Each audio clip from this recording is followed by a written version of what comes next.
Welcome. Thanks so much for being here today. Happy November. We're glad to see you. Glad to be here with you for our November webinar, all about our new Experience CS units that were just posted at the end of September. We'll give folks just another moment or so to get signed on, and then we'll go ahead and kick things off. But glad to have you here.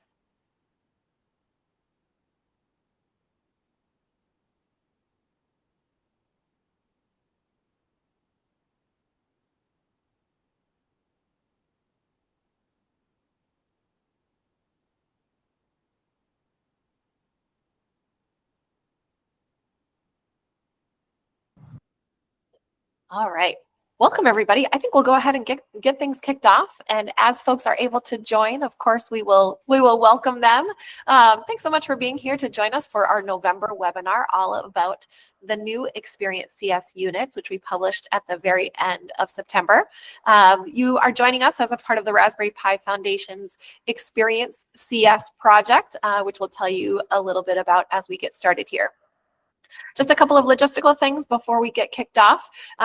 Since this is a webinar format, unfortunately, the chat has been disabled, but we will encourage you to use those Google Meet emoji reactions to let us know how the content is landing with you, and also to kind of give us some indicators about where things resonate, or if you have questions.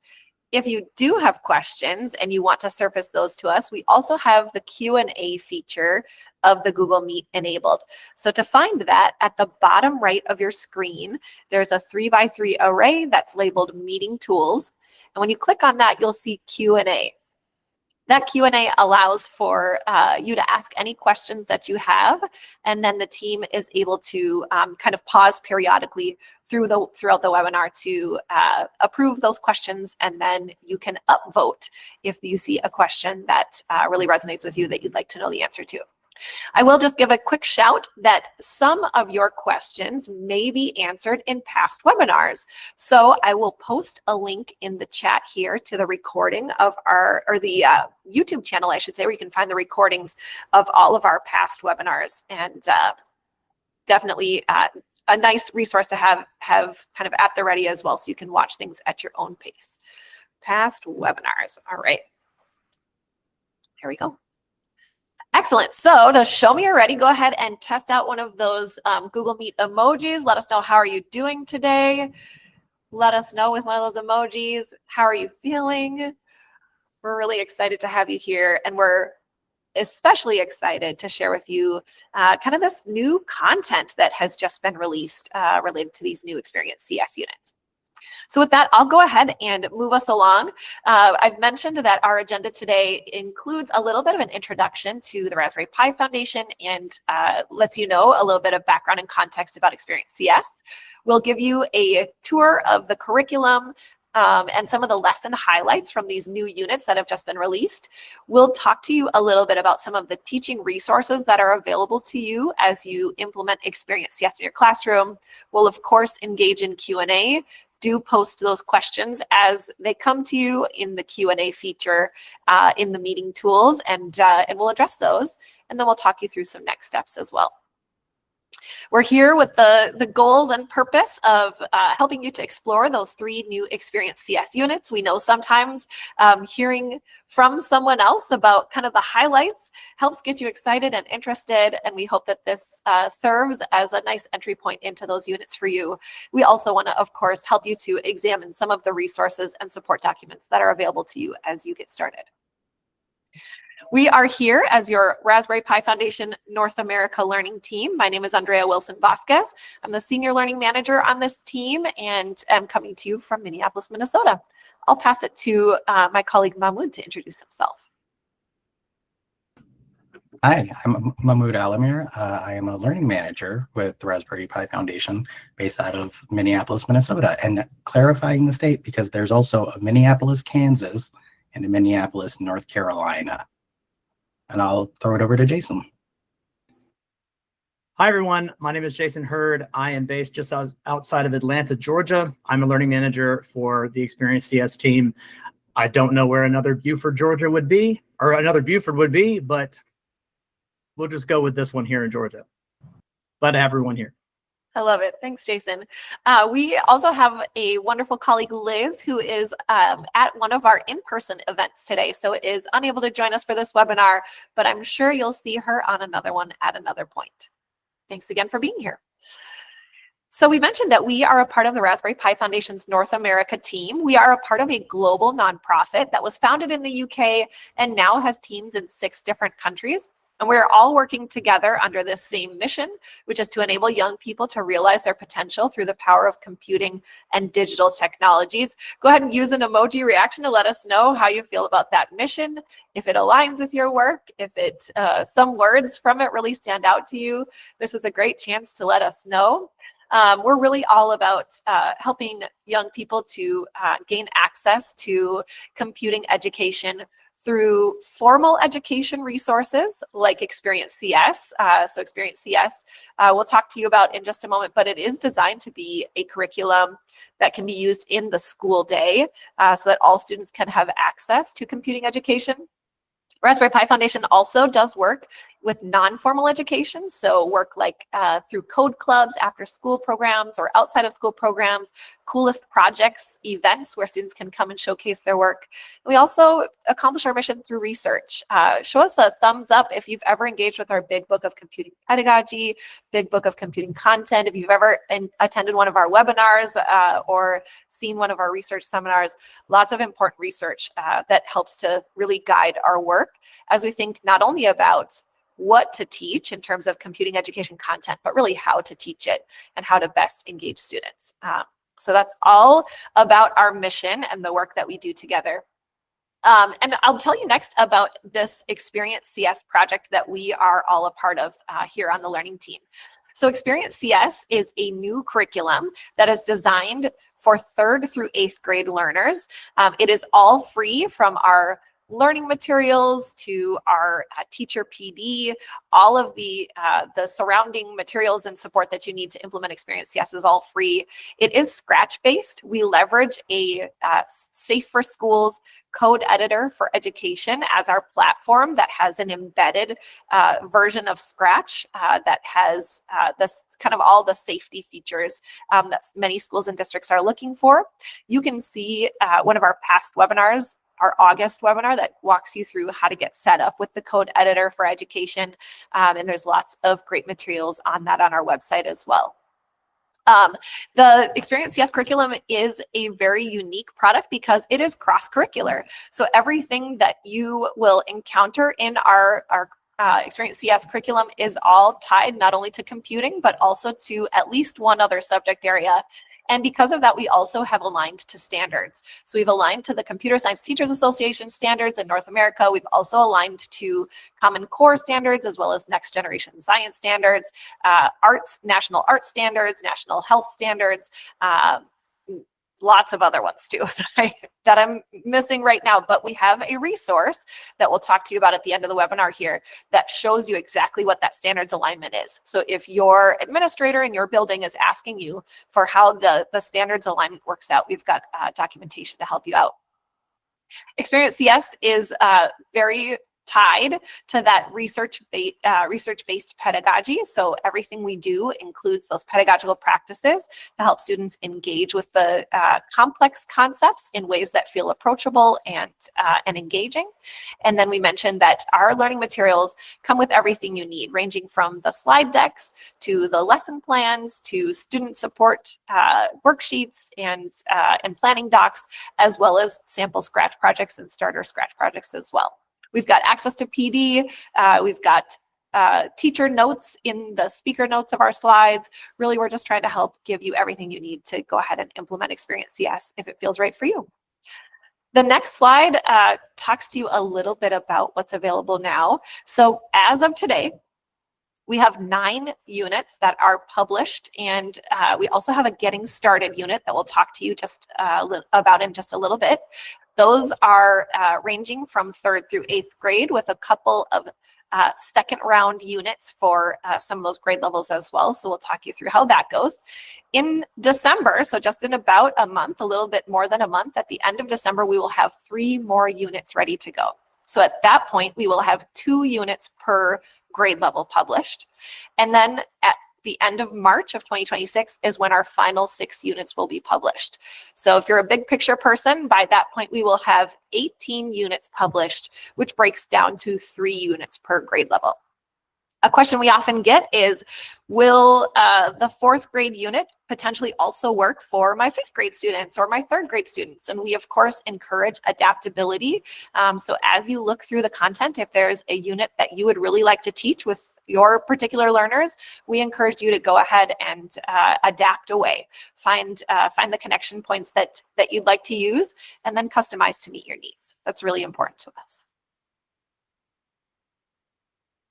To that end, we've just actually had a blog post published by our Chief Learning Officer, Rachel Arthur, all about the Raspberry Pi Foundation curriculum design principles. So we wanted to just give them a quick shout so that you know a little bit more about what underpins all of the curriculum that we produce at Raspberry Pi Foundation. So you can see that the mission and values of Raspberry Pi Foundation, of course, provides some of the most important kind of foundation to the work that we do. And then we all align to those principles that you see down the center. So all of our content goes through rigorous review processes. We ask for feedback regularly and often. On all of our learning materials, there's a link to a form where we encourage you to submit feedback if you find a mistake or you have an idea. We really want to continue to improve what we're doing. So our review processes include that feedback piece that is so crucial. All of our content, as I mentioned, is research informed. If you attended any of our past webinars, you know that we use such pedagogical practices as the PRIM model and semantic waves. We love Parsons problems. We are really interested in ways to break down complex concepts or abstract concepts into ways that feel approachable for learners of all different experience types. So that research piece is really important to us. Our content is consistent. This is something that our team is working on quite a bit. We want to make sure that as you engage with our materials, you know what to expect, and you also see kind of consistency in the kinds of language we use, the ways that we signal transitions for students from one kind of activity to the next, and also so that you know what to expect when you are engaging with lesson plans and any of our support materials. Our content is inclusive by design. We are working this quarter, in fact, on a global project across our foundation to really think more about kind of how to be more inclusive and accessible with our materials, ranging from things like slide design, colors, high contrast, to the content that we provide in our slides as well. And finally, we're all about you customizing our resources to meet your needs. So if you see something and you think, I could use part of this lesson with another part of that lesson, we invite you to go ahead and customize away and then let us know so that we can share some of your brilliant ideas back with other educators as well. But we absolutely expect that as teachers ourselves, that you would take what you see and things that really resonate with you and use them in the ways that meet your learners' needs the best. We believe that creates those effective learning experiences, which will hopefully help to continue to expand computing opportunities for all of our learners. We'll post a link to that recent blog post in the chat as well, in case you're interested to dive even further into what some of those different design principles mean and how you might adapt some of those for your own classroom use. Next up, we get to get into some of the next level content here. So I'm going to pass to Jason to give us a tour of our curriculum. All right, once again, welcome everyone who is here to get kind of this highlights of everything that's happening with Experience CS. It seems like just yesterday we released the first 6 units, then the next 3 units have come out. I can't wait to highlight those for you today. Before we get started, I just want to go into just a quick curriculum tour of what this looks like when you go to the website. So when you go to experience-cs.org, you're going to end up on a landing page, and this is where you would select the curriculum tab here to move into all of the choices and the categories that we have for the curriculum. And you notice just to the left is our getting started. We call it Unit 0. And so this is an optional lesson that supports both teachers and students who may not be quite as familiar with Experience CS or our code editor, or even on creating certain accounts or having students log into their accounts. So when you click this one into this unit, this is just to help you get started if, again, you're unfamiliar. So you'll have this getting started with the teacher account information at the top here, and then the additional information both for teachers and students to be able to start in Experience CS with the student accounts, and then an intro to the code editor. So after going through this, I'm very excited to get into the highlights and of these lessons that we've created. I'm going to turn it back over to Andrea, who's going to take you through one of our first newer lessons in the field of art. Thanks, Jason. So the tour that we are about to take you on will give you some high-level kind of spotlight information about one of our third grade units, Picture This, which is exactly as Jason mentioned, a cross-curricular unit that incorporates principles of art and computer science, as well as language arts. That unit is all about how programming and art intersect, and students will create an interactive word art project by the end. We'll also walk you through some highlights from one of our fourth grade units, Digit Dash, where students will get to design their own chase game. They'll collect items to score points and change how valuable they are with score multipliers. And then we'll also walk you through one of our seventh grade units, Harmony Hackers, where students get to learn the language of music through code. They'll program melodies and harmonies to build their very own song. So stay tuned with us here through this tour. Just a quick note that we have pulled highlight slides from each of these units, but we encourage you to dig deeper into these units because there are more slides that we unfortunately couldn't pull everything that will help to provide further context for the concepts and some of the projects that are introduced. So we hope that this tour is helpful to you as you think about how you might implement these units, and we invite your questions through that Q&A feature as they come up. All right, here we go. So unit 3.2 is called Picture This. Again, this involves art and technology and some language arts. It's about a 5-hour unit overall, but of course, as you think about customizing for your classroom or for your students, you could adapt that to best fit your needs. So we talked a little bit about what this unit entails, that it is all about encouraging students to really think through how computing and art can intersect in order to create a unique work of art and really thinking about a word that they can make kind of come alive. You see there on the screen some of the CS concepts that students will engage with, from sequencing, events, loops, conditionals, decomposition, remixing, testing and debugging, and code comments. And here on the screen, I will play for you a sample of what a final project might look like that students create.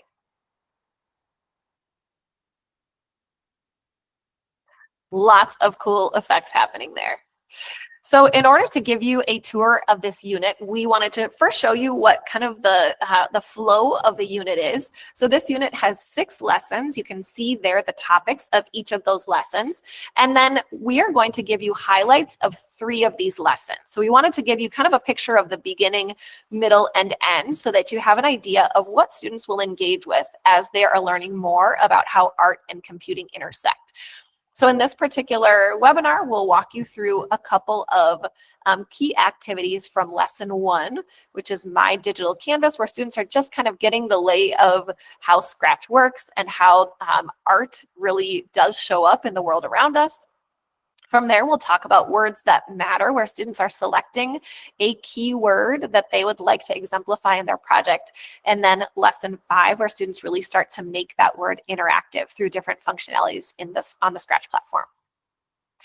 All right, so here we go. Let's dig into lesson 1. Again, these are just a couple of slide snippets so you know what lesson 1 includes.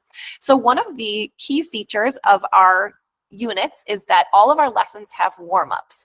In this warm-up, students are thinking about the elements of art, what they are, where they show up in the world around them, and they think through if different examples of images are art. And then they use some justification language, again, thinking about some of the language arts standards that they might cover to decide why it is or is not art. And again, they can reference those principles of art from the previous slide. Then they are asked to kind of extrapolate out, abstract out, to think about where we can find art in the world around us. And this is again alluding to the fact that art is in the world all around us and that we can use computing to create our own art. We invite students to think about this Scratch programming language and all the different features that can be used to create art. You can see there an exciting example of how some art might look. And then we start to get into some of the features of Scratch that will help us as we learn about how we create art. So we'll look at looks and motion. Each of our lessons provides some concept foundation information. So here students are learning about the looks commands. They're introduced through some sample projects. They also then are invited to do a little bit of a prediction and a check. They're then introduced to motion commands, and a similar structure follows suit, where then they're invited to consider an example.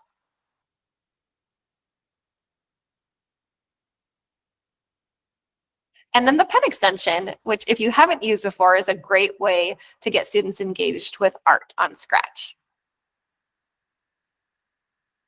And again, another opportunity to see that in action and invite students to engage. You'll see some elements of one of our pedagogical practices, the PRIM model, coming through in some of our lessons that we show you, that predict piece where students look at a code snippet and then make predictions based on what they see and what they know about what might happen next. So that's happening in this particular lesson. And then students are invited to go and explore through the code editor. So this is one of our transition slides, which brings students into kind of the part of the lesson where they get to take on the next challenge. So in this part, students will open up an existing project in the code editor called My Digital Canvas. They'll get to click on the green flag button to run the program. Again, they've already made predictions about what each of those two programs will do. Now they get to go run it, and then they get to investigate a little bit, which again is a part of our PRIM model. What happens when they press the button multiple times, and then when they press the space key. So you'll see kind of how students begin to kind of gain some familiarity with Scratch. The next part of our tour of this unit will take us into how students begin to select the words that matter so that they can hone in on the word art that they would like to exemplify in their project. The warm-up in this particular lesson is all about kind of honing in on students' prior knowledge of word art. There is a real-life art focus from Barbara Kruger, who's an American artist who's well known for her visual word art. And then some examples are shown as the students get to know her word art. This is the section of the lesson where students are invited to think about their own experience and how they might select a word that would be exciting for them to represent in their Scratch project.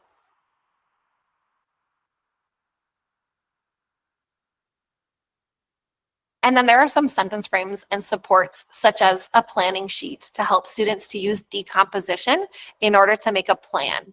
Decomposition here is introduced not only through a graphic, but also through an analogy of a peanut butter and jelly sandwich and how to break making a peanut butter and jelly sandwich into parts.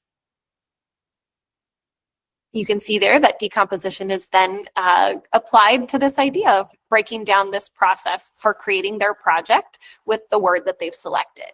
So students will get to not only use that planning sheet to identify the word they chose and why they chose it, but then they get to select the different commands that they'll use, and then they'll get to write out kind of what they want to happen in their project in order to build that interactivity.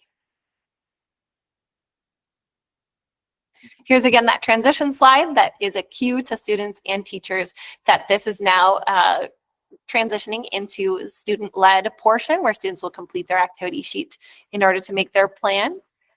And then they'll round out kind of that interactivity piece here in lesson 5. So in this portion, students are thinking about what an interactive program is.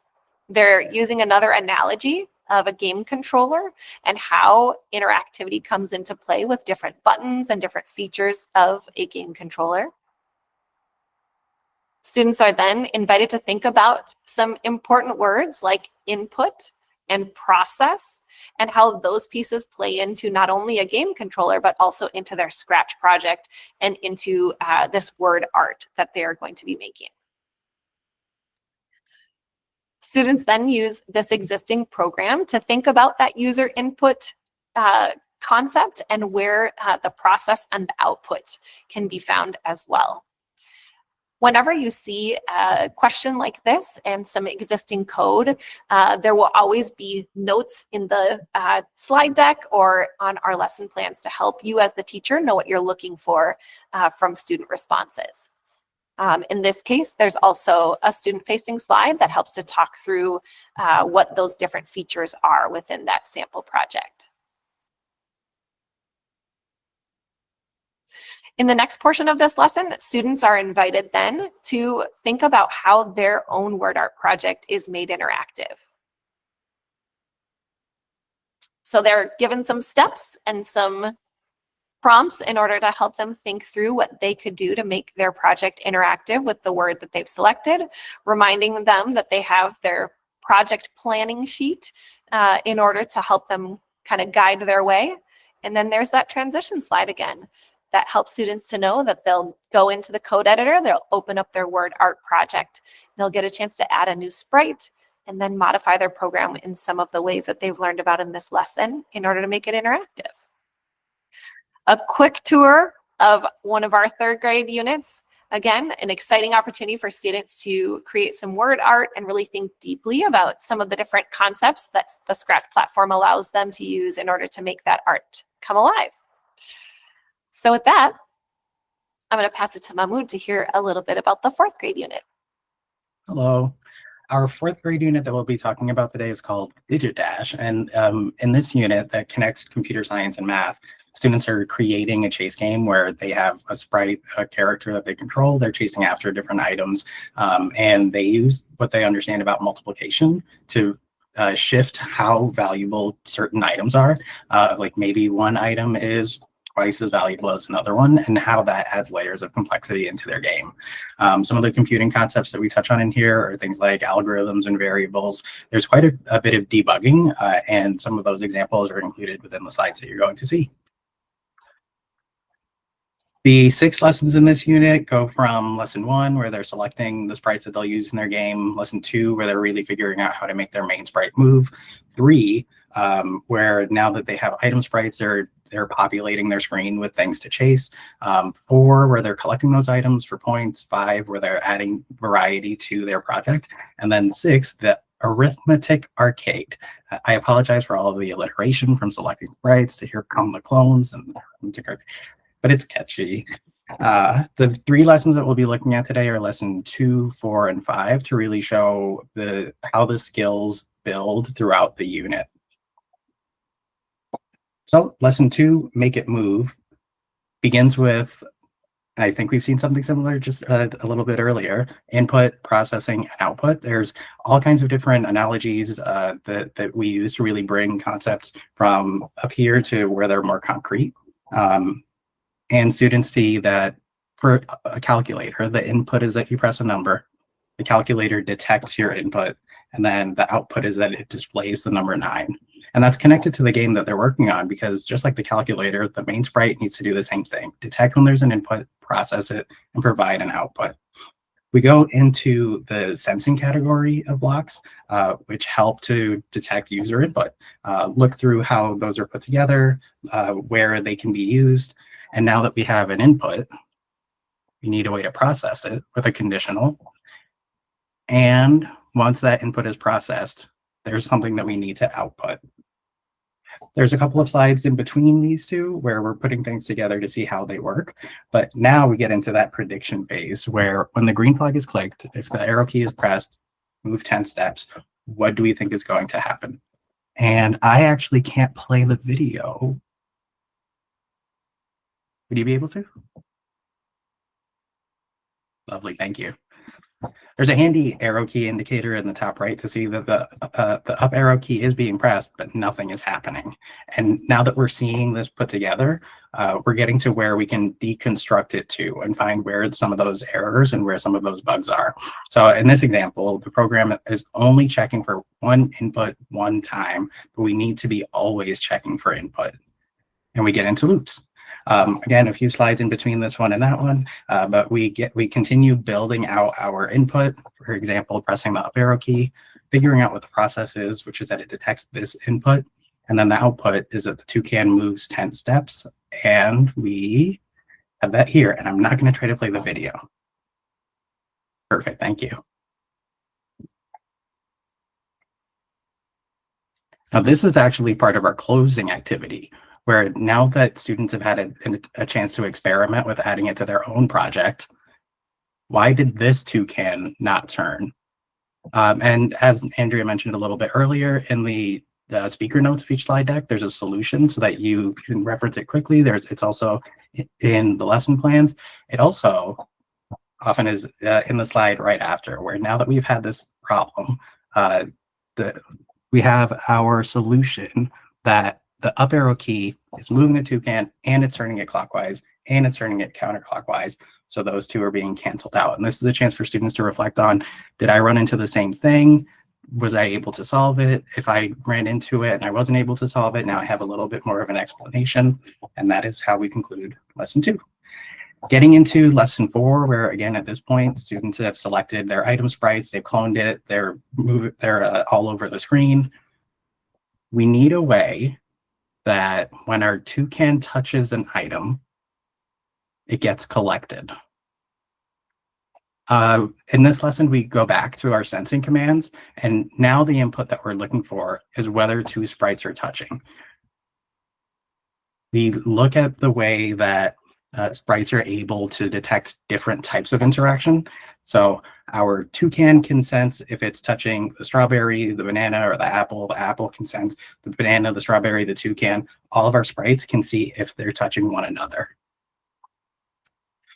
A couple of slides in between this and here, but now we have students again making a prediction of what happens when the apple touches the toucan. And if we play the video, okay, so our apple is moving around, the toucan touches the apple, and then there's that one command that if the apple is touching the toucan, it deletes the clone of that apple. Oh, and then this is second half of the lesson now. Once students program their game so that when an item is collected, it disappears, our toucan really deserves some points. And this is where we get into variables, which are how we can track values in computing. And the value that we'll be tracking today is how to keep track of your score. I didn't carry over all the slides to this, which is because there's a lot of animation and moving around. But the analogy that we use here to explain how variables work is that imagine that it's like a labeled whiteboard that you can write a value on, but you can only write one value. So you've got to erase it and write a new one if you're going to update that variable. We go into how to create variables within your program, within your Scratch game, and how you can set the value of your variable, but you can also change the value of your variable. So at this point in the lesson, we've talked about how you can program your sprite to detect when it touches something else. We talked about how you can change the value of a variable, and now we're putting it all together so that our toucan sets our score at the beginning. Our apple increases the score when it's collected. And this one's actually a GIF, so we don't need to play it. You can see the score variable increasing in the top left corner. But now we run into the problem that all of your items are the same level of difficulty to collect. What if you wanted to make one sprite really, really difficult? What if you wanted to make one a little bit less difficult? We go into 3 different ways that you can add a little bit of variety to your project, maybe by making some things really small and making some things really large, making some things move really fast and some things move really slowly. Or, and this goes back into what we learned in lesson 3 when it comes to cloning, make it so that maybe you get a strawberry a second, a banana every 3 seconds, but it takes 5 seconds to get an apple. Students plan out how they want to, like what kind of variety and how they'd like to add it into their project. And then when we come back for the second half of this lesson, well, now you have things that are hard to collect, you have things that are easy to collect, but they're all worth the same number of points. And this is where that multiplicative comparison, that math connection really comes into play, where let's say our strawberry is worth 2 points. Let's say our bananas are worth twice as much. So we've got 2 strawberries, that's equal to 1 banana. Let's make our apples worth twice as much as a banana. So now we've got 8 being twice 4, 4 being twice 2. And the way that we can use the way that we can represent that in Scratch is that we can use this operator. Scratch is a really great way to make use of all of those comparisons. It even goes up as high as like working with sine, cosine, tangent. I don't think we're going to include that in the 4th grade unit, but they're really fun to play around with, where you can put one number in one bubble, multiply it by the number in the other bubble.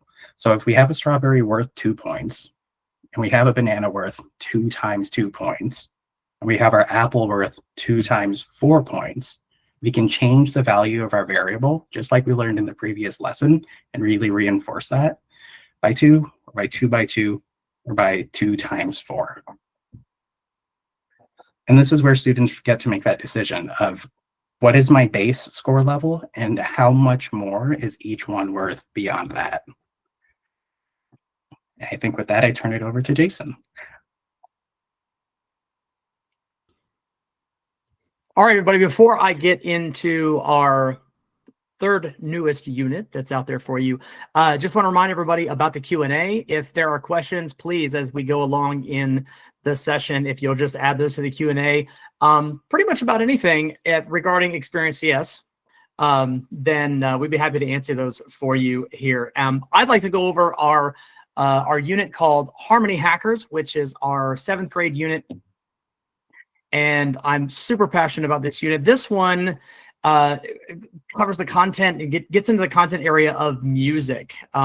We hear you teachers, and we want to hit those content areas. They're not always those 4 core content areas. We want to cover a wide variety of content. So in this unit, in Harmony Hackers, students are going to explore the relationship between melody and harmony, and they're going to pretty much be able to program a chord progression to create their own song. We hit those CS concepts of loops, conditionals. They do some decomposition and breaking down different songs to look at what melody is versus harmony. And then certain procedures and also parameters and data, along with parallelism and how programs run multiple scripts of code at the same time. So I'm just going to hit some highlights here. There are so many, again, as they've said, there's so many slides that we could go through in the lessons with 6 lessons, but I'm really going to try to hit the highlights for you. There we go. Okay, no problem. There we go.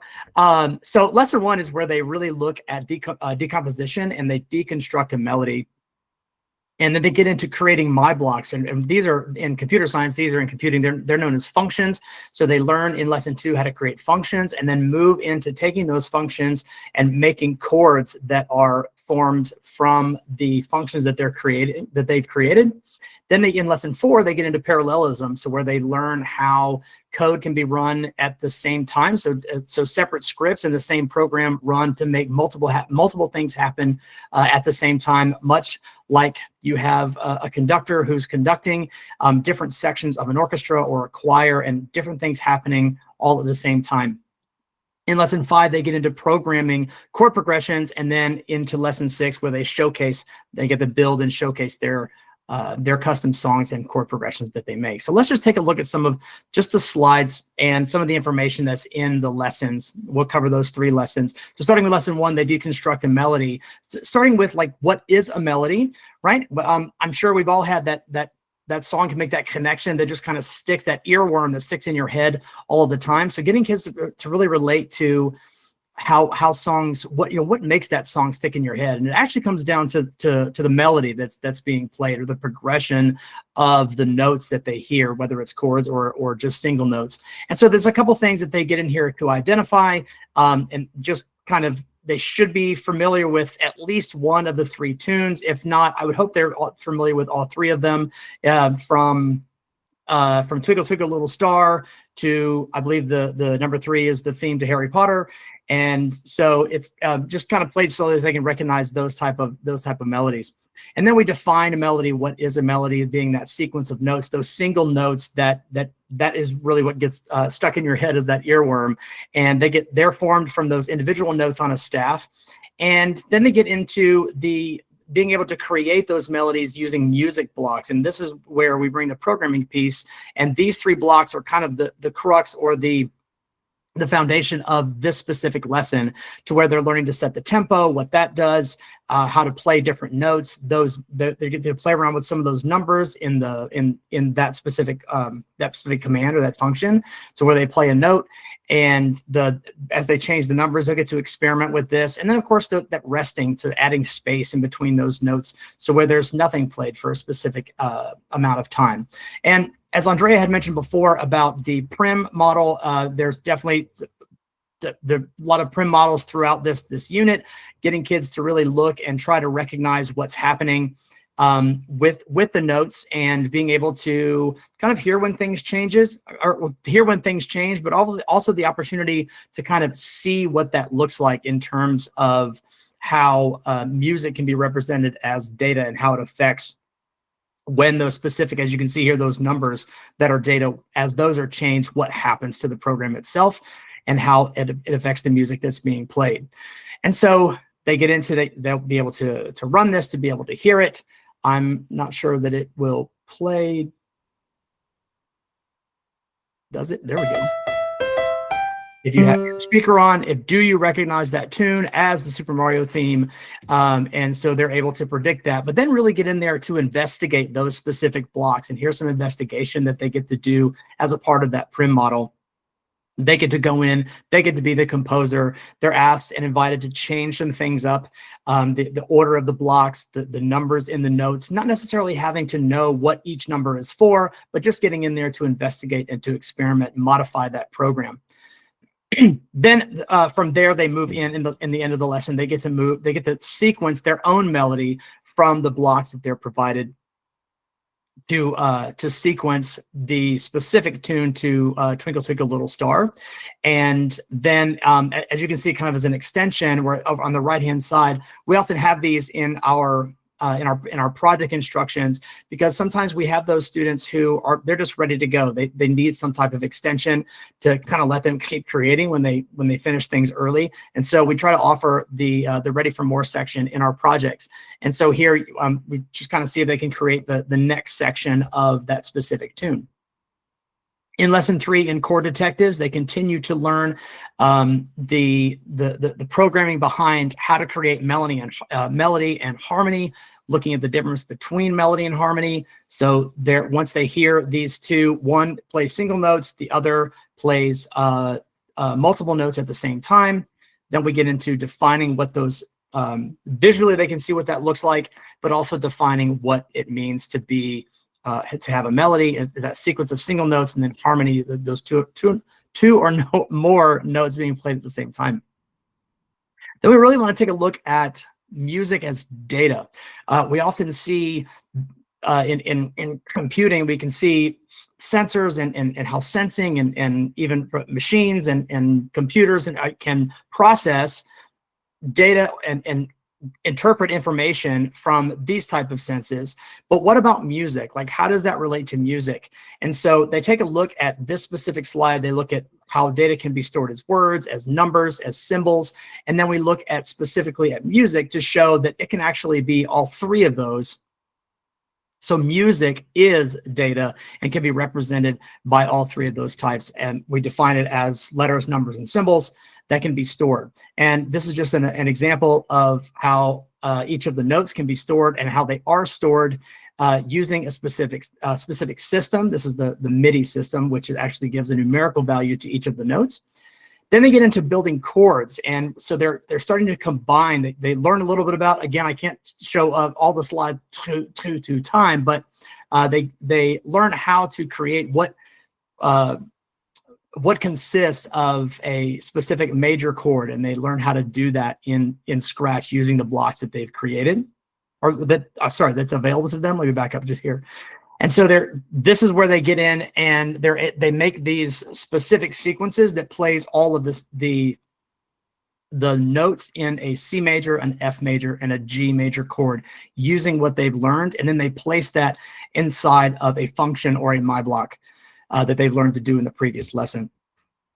Just to reiterate, this is just an example of in our slide decks, when they that we include some of the solutions for that. They could be possible solutions or the actual solution to the projects that they're working on. And what we do is we hide these slides in the deck, meaning that they're skipped.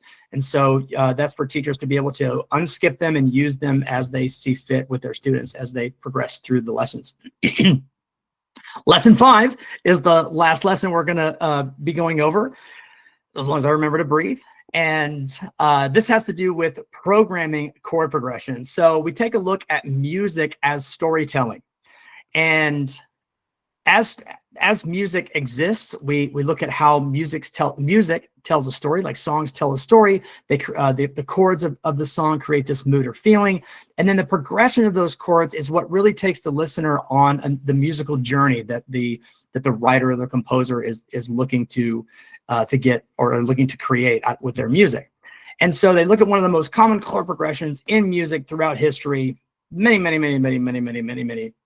years. This chord progression has taken place all the way back from, I don't think I have the slide in here, but I've given some examples all the way back to Vivaldi, who is a classical composer, up to Chubby Checker, to U2, just some examples of where this chord progression is used. And this is known as a 1-4-5-1 chord progression, where it uses the first, the fourth, and the fifth major chords in this specific sequence. And so this is actually what they're going to create before in lesson 5, before they get into the showcase where they're creating their own piece of their own song or their own piece of music. So what we do is we end up going, and this is kind of a reach back to some previous lessons of lesson 2 and lesson 4 of what it looks like to create a function and what that function would do. And then we review broadcasting, which really has to do with starting multiple scripts with one signal. They do that in lesson 4. That's that parallelism part where they can see how multiple scripts of code can run at the same time. Then they get into another Prim model where they're predicting what might happen with these specific chords. We've laid it out just to kind of show the breakdown of how the chord is defined, it is broadcast, and when that specific broadcast is received, those specific notes are played. This is how the notes, using broadcasting and parallelism, this is how the notes of a chord can be played at the exact same time. Because typically in a programming sequence, everything is played in a specific sequence. So line from top to bottom, left to right. But in this case, we're able to create these chords to create progressions by playing these notes at the same time through the concept of parallelism and broadcasting in Scratch. Then they can, this is where they make their own blocks to create those chords. Then they bring them over to the final project of lesson 5 before they get into customizing their own song, where they're creating these specific chord progressions, look something like this in the solution. So they define a specific major chord, and then they use that to sequence a progression of multiple chords being played in a 1-4-5-1 progression. I hope I haven't gone too far and above with the music theory. But it is so related to what programming is and computing and all of the concepts that are there. It's been such a pleasure to work on this project. So this is where they get into using broadcasting, playing all of the chord progressions with the 1-4-5 in their final project. Woo! Of lesson 5. They then move into lesson 6, where they showcase. I am going to turn it back over now. Thank you for your attention. I'm going to turn it back over now to Mahmoud, who's going to talk to you about our unit structure.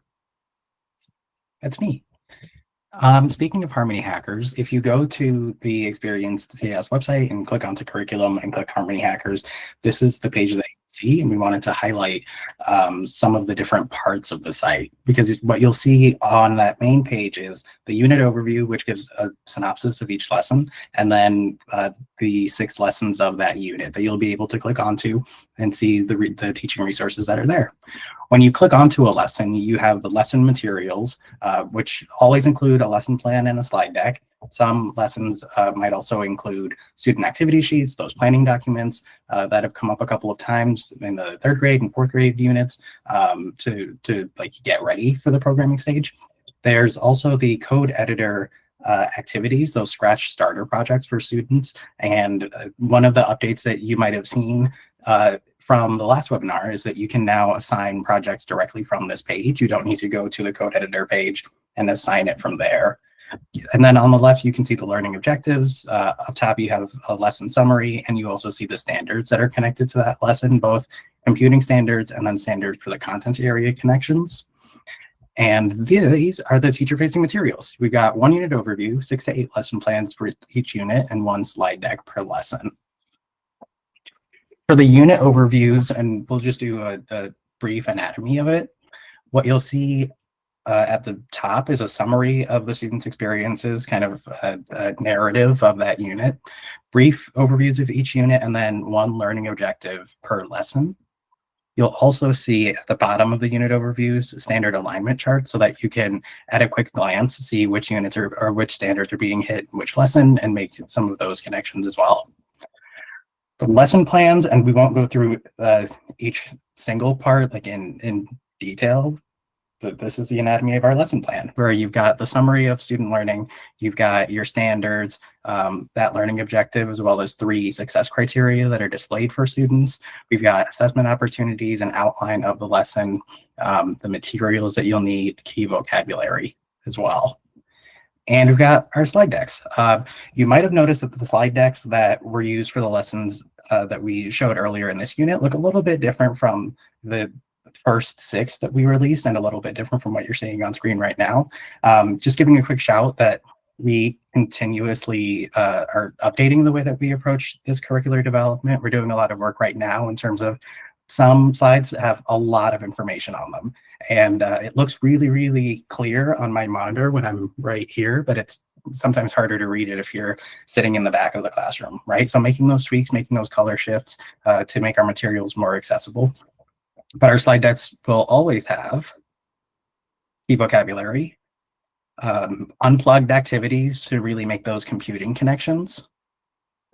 If there's student discussion, sentence starters to really frame how students are able to speak to one another. And those cue slides to guide students to either work on a project in the code editor, or if they have an unplugged activity, give instructions for what kind of materials you would need there. I'm going to turn it over to Andrea for teaching resources. Thank you for joining us. All right. Thanks, everybody, for sticking along here as we've given you a tour of our curricular materials. We mentioned a few different times that we also have some pretty important teaching resources to help you as you consider implementation of Experience CS into your classroom. So the teaching resources section is available at the top navigation bar of our website. And when you get there, one of our favorite pieces to point out is the curriculum map and key vocabulary docs.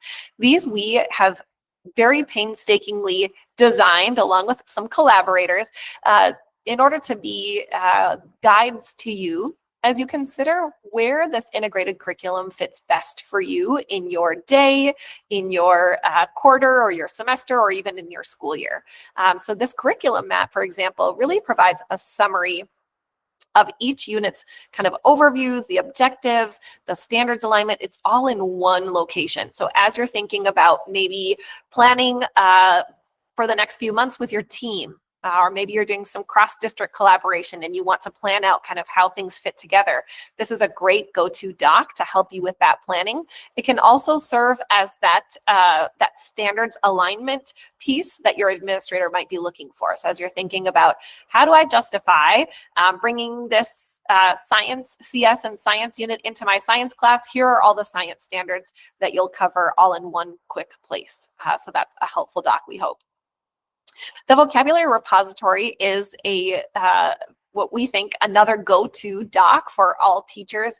This is a place that has an at-a-glance all vocabulary page where you can see all of the different words that we cover and which units you can find them in. And then it goes grade and unit by unit. So you can see if you wanted to really think about how you talk about debugging, you could see it at a 3rd grade level or a 4th grade level, or kind of find it in the different units that we have. We as a team are doing a lot of work around consistency. As we mentioned, that's one of our curricular design principles. So we're thinking about kind of how the words show up, which images we use, which definitions we use, and how that information kind of progresses as learners get older or potentially have more experience. So we hope that you'll check those out. Just a quick note that we have new and updated versions of these that will be posted to our website over the next couple of days. So definitely check them out as they stand now, but know that in the next couple of days, you'll see the newest version of these that include the most up-to-date information with these last 3 units included. So we're really excited to make those available to you on our teaching resources page. The other pieces that we wanted you to know about are our pedagogical practices. So we've mentioned a few different ways that our pedagogical practices underpin all of the work we do as we are really working to think about how we introduce concepts to students, or how we move students through their understanding of different computer science concepts and practices. So a few of our favorites are outlined in quick reads. These quick reads are very similar to, if not identical to, some of the quick reads you may have seen in the Big Book of Computing Pedagogy, although these have been adapted into US English. So we've got the PRIM model, we have Semantic Waves, and Universal Design for Learning, and we are considering adding more as time goes on. For more of a complete list, you can absolutely also check out some of the quick reads on the Raspberry Pi Foundation general page, but these, as our favorites, are listed specifically on our Experience CS teaching resources page. The other piece we wanted to give a shout to is we know that sometimes the setup can be a little bit of something that you just want a guide to get you through, especially if you're working together with a team. It might just be nice to have a one-pager or a guide that you can pass along. So if you are somebody who's just getting started with Experience CS and are wondering, how do I set up my class in the code editor? How do I assign projects from Experience CS into the code editor for my students? How do I even get my school account started? There are a variety of different getting started tutorials that you can just download and print off, or you can just view on your screen to help walk you through some of those step-by-step guides. The final piece on our teaching resources page that we wanted to give a shout to is that the Raspberry Pi Foundation is really dedicated to providing free professional development courses for teachers. And so we've linked some of our favorites, including one that features some Experience CS lessons in it. That's that top one, Teach Computing, Pedagogy and Practice Semantic Waves. That is our newest course and includes some key lessons and examples of semantic waves from our very own Experience CS curriculum, as well as some examples from other Raspberry Pi Foundation curricula as well. Teaching Programming to 5 to 11-year-olds and Introduction to Programming with Scratch are 2 additional courses offered by the Raspberry Pi Foundation that we think are really valuable as you're thinking about getting started with teaching computer science to students. All of these are free, self-paced, and available on our Experience CS page. A full listing of all of the Raspberry Pi Foundation professional development courses can be found on the Raspberry Pi Foundation page as well. So if you're thinking, these are great, but I want to go deeper, don't worry, there's definitely more to check out. The last thing I'll mention here, and then we will give a shout to be sure to add any questions to the Q&A feature, is we have gone for just about 6 months now with a webinar a month. And we are transitioning into a little bit more of an asynchronous approach for next month. We know that December can be hectic with time off and a variety of different celebratory things, including one big one, CS Education Week. So we will not be offering a webinar in December, but instead we'll provide you with some curated activities from Experience CS that you can take and use in your classroom, whether during CS Ed Week or any time that you have a chance during the school year. These are also activities that will come with enough of a description that you could pass them along to a colleague, and they wouldn't have to dive into Experience CS more than just that activity. It'll be kind of a standalone thing that you could pass along as well. So another good opportunity to invite others that are in your network to try out some engaging computer science activities with their students.